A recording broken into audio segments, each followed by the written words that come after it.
Hi guys, welcome back to my channel. My name is Olaoluwa Fajimi. I'm a portfolio GP in Coventry.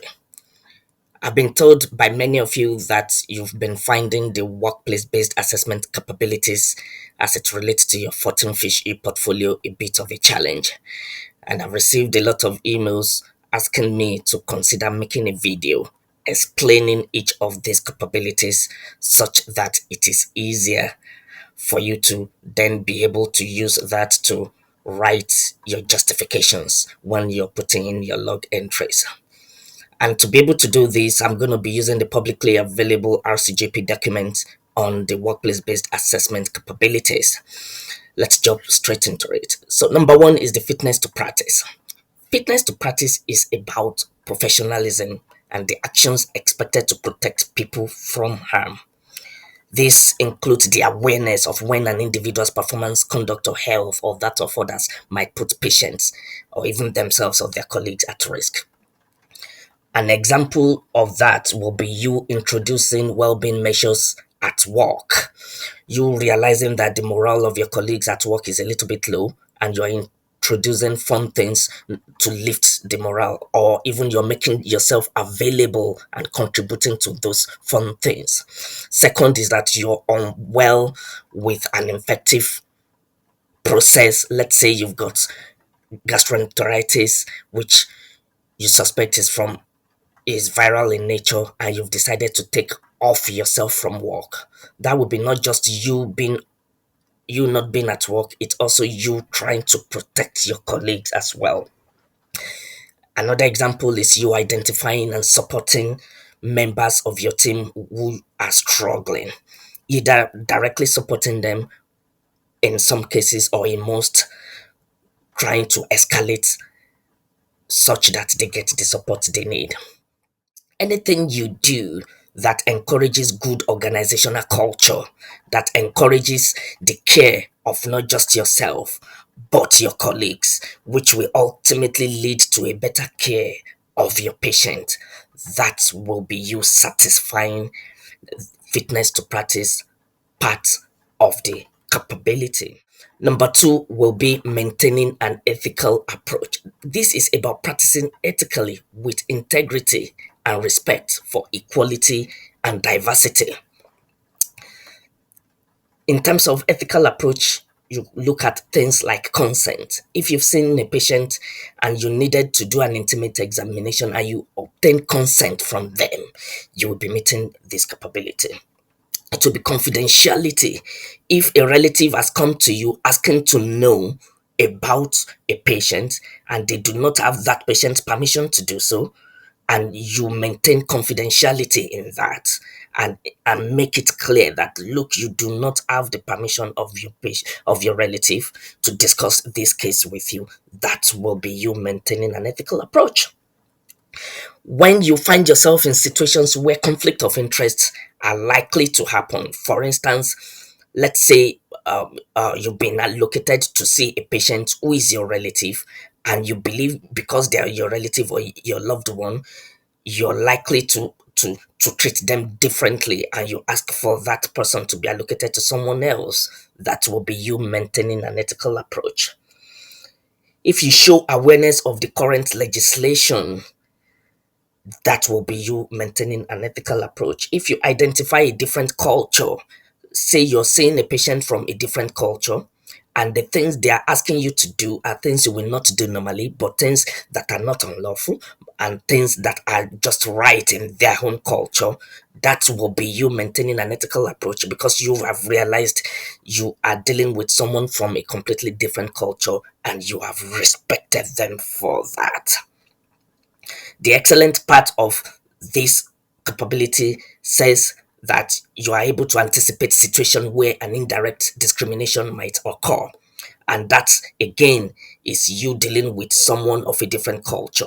You could be putting in your justification that dealing with someone from a different culture, you did the consultation with a complete soul searching, with you searching your mind, looking at areas where you might be indirectly or unknowingly discriminating against that patient just because they are of lower economic status, just because they do not communicate the way you do, and that you take and you've taken steps to prevent that. That will be you anticipating such a problem and taking steps to prevent it. Once you do anything in accordance to GMC's good medical practice in your own practice, then you're maintaining an ethical approach and you will be satisfying this capability. Third capability, which is communication and consultation skills.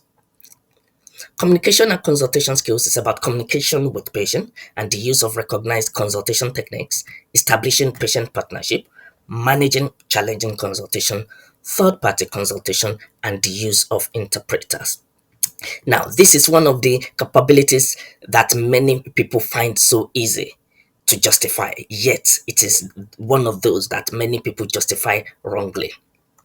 Look, it is not enough just to say you have communicated with this patient. It is the explanation behind the doing. It is the reason why you have done it. It is justifying that is important. I could say I'm discussing hypertension with a patient who is a plumber. And so, in order to drive home my point even better, I decided to use examples of pipes in explaining hypertension to this gentleman. That will be you saying, you know what, I've communicated with the patient, but I've communicated with the patient using what the patient knows very well. If, for instance, you're communicating with a patient who is a professor of medicine and you're able to communicate appropriately with that, and you go, oh, this gentleman I've seen is a professor of medicine, and so I used jargons, I used high level medical terms in order to clearly communicate with him. That would be you justifying your communication and justifying why you have done that. So it is not just saying I was able to communicate and conduct a consultation with this patient. No, it is you then bringing in those mitigating circumstances of that consultation and why you did what you did in the course of that consultation in order to deliver the best service for your patient. For instance, the patient showed signs that they wanted a particular management plan, but you wanted a different management plan. How you were able to negotiate and find the middle ground with the patient. For instance, I could say, oh, this gentleman wanted antibiotics for what is clearly a viral throat infection. After a good consultation, I was able to explain to him that giving antibiotics for a viral infection will not only help the situation, it will not help the situation, but then it may even make him develop resistance to that antibiotics when he actually needs them. I then suggested self-help measures like X, Y, and Z in order to treat his viral throat infection. And we agreed that if things don't get better, then he should return. So that will be you bringing out salient points in the business of the consultation and using it to justify this capability. The next one is data gathering, interpret and interpretation. It's about gathering, interpreting, and the use of data for clinical judgment, including information gathered from the history, clinical records, examination, and investigation. In this place, you want to show the natural progression of how you have gathered your history. It's not just about you saying you've gathered your history. You want to identify what the nature is like, what the scope is like, how deep in the history do you have to go. And you want to then use that in a stepwise way, from you gathering history, from you examining, from you investigating in that way, and then using all those data you've collected to help your patient. So, what that will show, for instance, is you deciding that you are going to need to do a chest examination for a patient who has come with a viral sore throat. and they've got no cardiovascular or respiratory problems at all. So if there is just one examination you would do that would help you gather all the data you need, it would be an ear, nose, and throat examination. So in justifying this, I would be saying I was able to take a detailed history and I examined, and it became clear on examining that although the history was suggestive of a viral throat infection, but on examination, I found inflamed tonsils with exudates. So you're saying you're able to put each part of the areas where you've gathered data into your thoughts in arriving at what a final decision would be. And the next is clinical examination and procedural skill. It's about you examining the patient. As you know, there are what we call mandatory, usually intimate examination, and the non-mandatory ones now. But in terms of this capability, it is the ability of the doctor to perform the scope of examinations that are necessary in order to investigate that patient. For instance, if someone has come with being unwell and they've come with headache and they are unwell, and you say you've done a chest examination, and the reason why I've done this chest examination is because I was listening for new murmurs to exclude a possibility of infective endocarditis. That will be very justifiable. Say you've taken a stepwise approach to your examination. You've seen the patient, you've done the observations, you then examine, and you are then able to put each of those thoughts into context in terms of adding it to what you already know from the history you've taken from them. That will be you justifying the clinical examination and procedural skills part. The next capability is making a diagnosis. This is about a conscious, structured approach to making diagnosis and decision making. Many times, this is not even about making a diagnosis, it's about making a working hypothesis. It's about coming to the end of it and saying this, and this, and what it might be. So, the excellent part says the doctor uses pattern recognition to identify diagnosis quickly, safely, and reliably. That they remain aware of the limitation of pattern recognition and when to revert to an analytical approach. So let's say you're seeing a patient with a lower abdominal pain, for instance, and you've written verification that because this patient had some blood in their urine dip and the character of the pain itself is in keeping with a kidney urinary stone kind of pain. However, a possibility in here might just be a musculoskeletal pain affecting the muscles of the lower abdomen.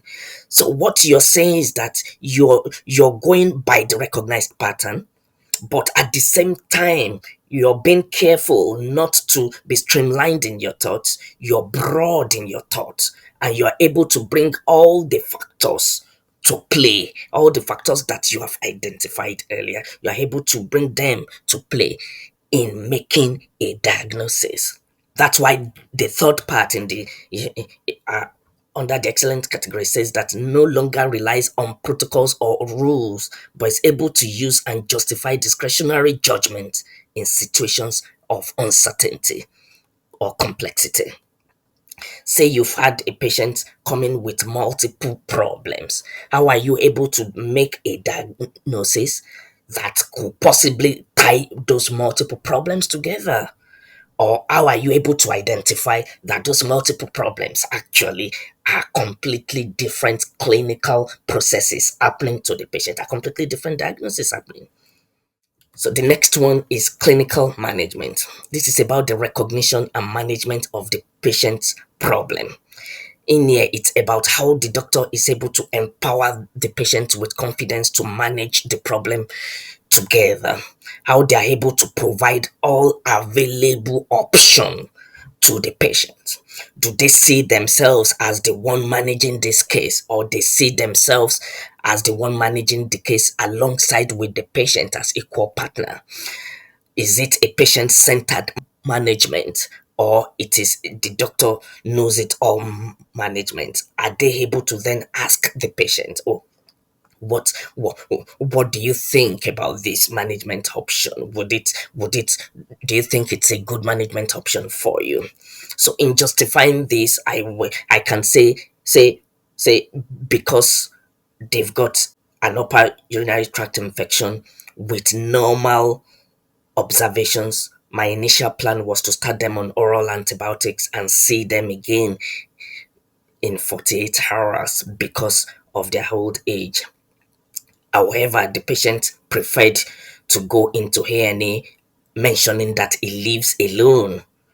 So you've been able to use what the patient wanted and what given the patient circumstances. So that will be what clinical management is. The next one is managing medical complexity. And the college says this is about aspects of care beyond the acute problem, including the management of comorbidity, uncertainty, risk, and health promotion. In this case, what the college wants to see is that they want to see the doctor assuming the role of the coordinator of the management of the patient, not just in terms of the acute problem alone, but they're managing the patient in terms of what they've come with and how it affects other medical conditions they may be having. Let's say, for instance, you are seeing a patient with acute osteoarthritis pain, knee pain, and you want to give them NSAID, but you see that they've got advanced renal disease as well, and you've justified in there that ideally I would have loved to give this patient to consider NSAID for this pain, but because they've got end stage renal disease and they've got history of gastritis in the past, I decided to go with other things. So it will be you factoring in their multiple comorbidities in making your acute decision. It will be you seizing that opportunity of seeing them to for health promotion. Let's say they've had a lot of usernames and the usernames have shown raised creatinine without a reciprocal raised urea, and you're asking them, do you take a lot of water? And they're saying, not really. But you're seeing them for something completely different. It may even not be something different. It may be you seeing them for their CKD, and you're going, oh, I mean, what this test shows is that you're not actually taking as much fluid as you should. So you're encouraging them to do that in order to promote their health in the widest sense. Then that will be you meeting this capability. Next one is working with colleagues and in teams. This is about working effectively with other professionals to ensure good patient care and includes sharing of information with colleagues. When you have seen a patient and you've been able to involve other members of the multidisciplinary team, let's say you've seen a lady with falls, and because they've had falls, you've involved your OT, you've asked your OT to see for, and you've specified the reason why you've asked your OT to see. That will be you satisfying this capability. You've seen a patient who is lonely and you've asked the social prescribers to see, and why you've asked them to see is because you wanted them to explore the possibility of various befriending services that may be available within your community. That will be you working with colleagues and in teams, and you show dynamics in terms of how team work. For instance, let's say you've seen a case and you have discussed this case with a senior, but with the advice the senior has given you, you're not very comfortable with it, and then you've asked someone else for a second opinion on this. That would be you saying, look, in as much as I trust the clinical judgment of this senior, but I mean, the advice they have given perhaps is not in keeping with current guide, which is why I sought a second opinion in there. So you're showing awareness of the strength and weakness of each team member in that sense. And then you're considering how this can ultimately improve the effectiveness of your team. That will be you working with colleagues and in teams. The next one is maintaining performance, learning, and teaching. This is about maintaining the performance and effective continuing professional development of oneself and others. The evidence of these activities should be shared in a timely manner within the appropriate electronic portfolio. It will be you using your clinical judgment in order to decide what protocol you need to initiate. It will be you evaluating your own performance against professional standard. It will be you going out of your way to attend teachings, to attend things like clinical governance, things like organizational meetings, to see those teachings you've attended, or you have given yourself. How did you perform in them? How do you seek feedback in them? And how do you reflect on the feedback? It is you actively looking at not only your own development but also the development of others. It's you working on the word and seeing that the medical student attached to your word do not know certain things, and you going, okay, let's spend a few minutes to explain this certain medical topic to you, or this medical concept to you. That will be you maintaining performance, learning, and teaching. Next one is organization management and leadership. This is about understanding how primary care is organized within the NHS, how teams are managed, and the development of clinical skills. It is when you use organization systems to facilitate your patient care. For instance, you using the data available in the practice. You've used that data to want to understand how much of your patient who are on anti-epileptic have been counseled about pregnancy and the use of long-term contraceptive. It is about using what already exists in order to make even better changes to it, to make it more effective. So by the time you do an audit, it will fall under this. When you do a QIP, it will fall under this. When you do a QIA, it will fall under this. It's about managing your own work effectively. You saying that I do not want to go home without my admin work undone. So I've then developed a plan where the moment I see a patient, I then do their admin now and there. That will be you saying you want to manage your workload very well, and say perhaps you've spoken with your colleagues on that, and you're like, look, this is what I do, and say you've reflected on that discussion. That will be the sort of capabilities you will be picking. Practicing holistically, promoting health and safeguarding. This is about the ability of the doctor to operate in physical, psychological, socio-economic, and cultural dimensions. The doctor is able to take into account patient feeling and opinions. The doctor encourages health improvement, self-management, preventative medicine, and shared care planning with patients and their carers. The doctor has the skills and knowledge to consider and take appropriate safeguarding actions. I mean, this is self-explanatory. You see a patient where you suspect safeguarding concerns and you take steps to mitigate against that. That will be you meeting this criteria. You see a patient that needs a long-term planning, whether they need advanced plan put in place, or whether they are getting to the point where they should be appointing people to make decisions on their behalf, and you're encouraging that will be you meeting that criteria. You use all these tools available in making and promoting health promotion. You're giving this patient leaflet, you're making sure they understand what's going on, you're giving them medication leaflet to even read better on that medication you're starting them on, such that they understand what the side effects are even more. That will be you practicing holistically and promoting health and safeguarding. They've come with something completely different, but you are able to identify something else, and you're saying, yes, we may not be able to deal with this one today, but please come back perhaps next week, let's deal with this. And you've justified that by saying, although the gentleman came with what looked like a lower urinary tract symptom, but it was clear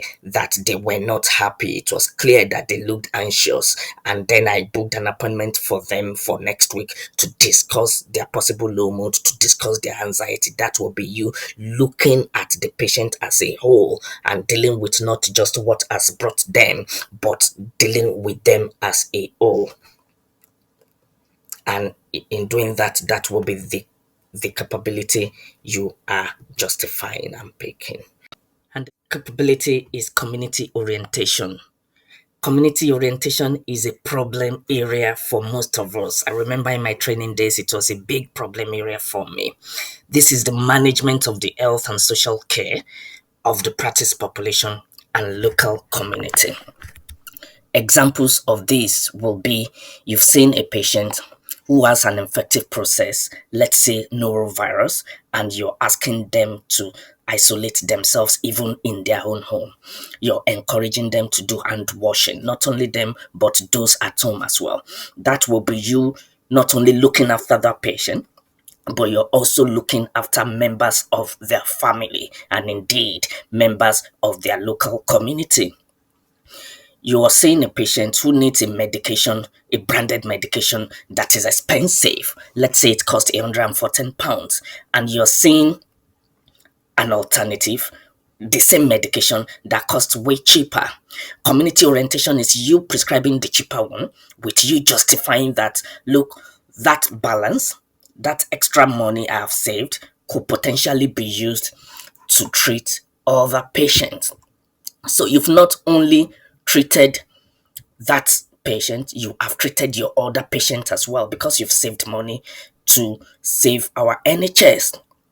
Another example is that, say you notice that chlamydia is a problem in your practice population, but you've noticed that the screening uptake itself is low. So you then work with your partners in order to develop a get tested campaign. That campaign might be just you putting posts within the practice premises to raise that awareness for people to attend that chlamydia screening. That will be community orientation. Say you attend a patient participation group because you wanted to hear what your patients want. That will be you dealing with health within your community. Say your patient is requesting for an MRI and you necessarily don't need the MRI to diagnose their condition. Let's say, for instance, you're suspecting the patient of having osteoarthritis and they're asking for an MRI. Clearly, they do not need an MRI for the diagnosis of osteoarthritis. And you have turned that down, explaining why they do not need an MRI, explaining why the MRI is expensive and that you'll be spending what they do not need, and that someone else can actually have that appointment for the MRI you would have booked for them. That will be you not only managing your own patient, but managing that person that will get that slot your patient would have taken up, a slot they do not need. That will be community orientation. So guys, in the last 30 minutes or so, I have been describing various elements of your workplace-based assessment, the capabilities, and yes, I know it's a problem area for many. Many of you have reached out. Thank you so very much for doing that. Please, when you see this video, you like it, please like it. Give me thumbs up to encourage me to make more videos. Share with your friends and subscribe. I will see you in my next video.